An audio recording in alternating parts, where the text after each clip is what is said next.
Hi. All right. So I'm here to talk to you about my passions.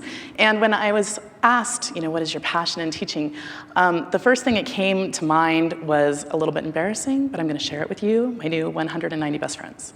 So I have a little crush on Abraham Lincoln. And I always have, ever since I was a little kid. And you cut out the little silhouettes, of all the presidents in February. And I always loved Lincoln the most. And part of the reason why is because when you look at Lincoln, his hair's going all over the place, and he looks like a real guy, and I've always been a little afraid of people who look like just plastic and perfect, because I've never been a plastic perfect kind of person. And so, the fact that Lincoln has, his rumpled suit and his crazy hair and, doesn't wear a wig, it just made me feel like I could know him. So I think that's where it started, but it really got bad when I was taking a Gilder Lehrman Institute class at Princeton with Dr. James McPherson, and he pulled, we were talking about the pre-Civil War period, and basically I fell in love with Lincoln through a primary source document. Just to set the stage a little bit, what was going on was that Lincoln had been elected, and the southern states had started to secede from the Union. And as they did that, they started taking all of the property that belonged to the federal government and basically daring the federal government to come and do something about it. And so Buchanan just sat and watched and didn't do anything. And so when Lincoln takes office, he's left with this horrible choice.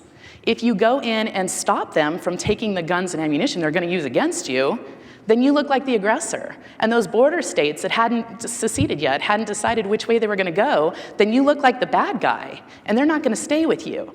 Also, the Europeans are sitting and watching, going, what's going to happen, what's going to happen? Then you look like the aggressor, and so they take the side of the underdog. But instead, what Lincoln had asked all of his advisors, what should I do, what should I do? And they'd all given him different answers. And so what he did was he sent this message.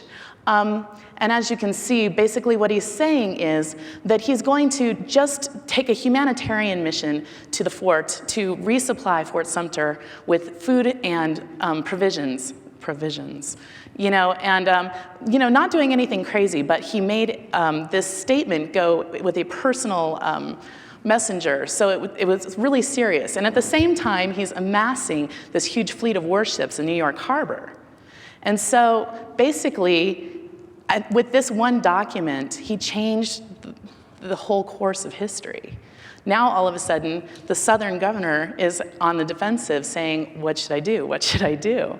Because if they let him bring in the food and water, he could also be carrying in weapons. And so instead, they fired on the fort and changed, and we all know the rest of that story.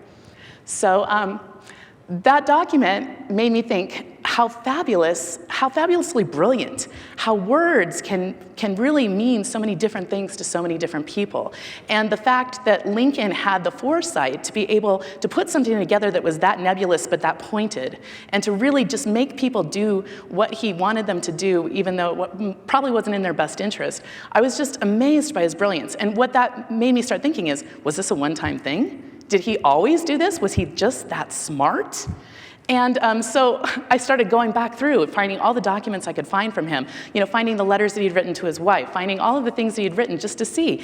And he does it over and over and over again. He looks at his audience, he figures out what it is that they need to hear, and he tells them exactly the right thing at the right time. So yes, my huge crush on Lincoln, that's it.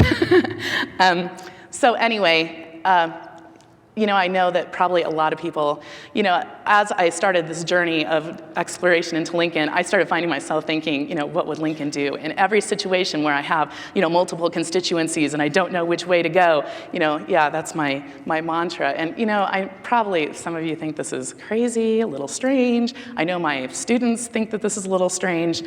But, what I hope to instill in them is not my love for Lincoln, but instead, I hope for them to find their own love and passion in history, to find that person, that event, that thing that just reaches out and grabs their heart and makes them want to ask me, where's my book? Where can I read more about this? Where can I find out information? Because when they're coming and asking you, then no longer is the learning extrinsic.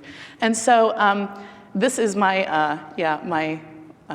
where I kind of go to meditate, think about, okay, what should I do? But anyway, I guess the big question is, how can we get kids there? How can we get them to find their own heroes, whether it's, their father or grandfather or the giants that built this country that we all share?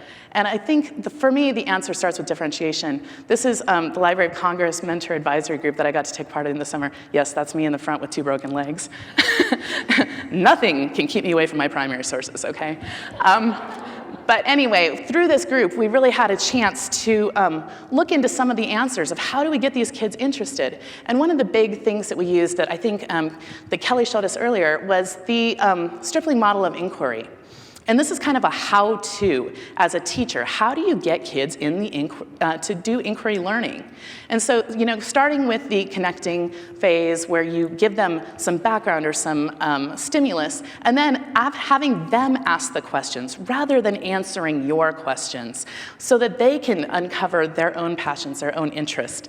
I think that is that leads right into the investigate phase so that they can answer their questions to find out what they really want to know rather than us telling them, you really want to know this. Really, you do. Because that never seems to work very well. Then the next phase is the construct. So they put it together into a format that they can teach other people, that they can show people what they've learned, and then express, go ahead and do it. And finally, the reflection.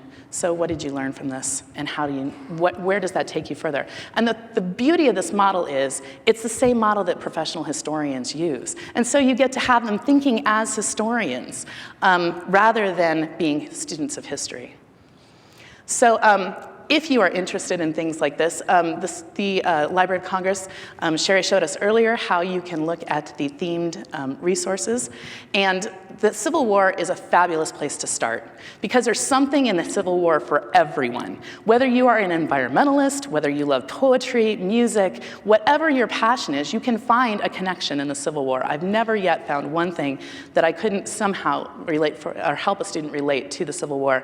And the Library of Congress can give you the information so that they can follow their passion throughout.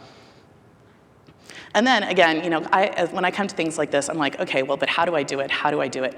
So then, using the gradual release of responsibility model, where you start with the background, give them, and then turn them loose in groups so that they are, as they're doing their research, that they can talk to other kids who care about the same topics and interests that they have, and build those connections and build their learning. And then finally, in the independent phase, where they can demonstrate it themselves. So what I put together for you today is a list of probably about 30 different projects that students can use in the independent phase to express their learning. And so that would be available, I believe, on the back table. There's some, and then also on the wiki, so you don't have to write down all of this. You can get it off the wiki.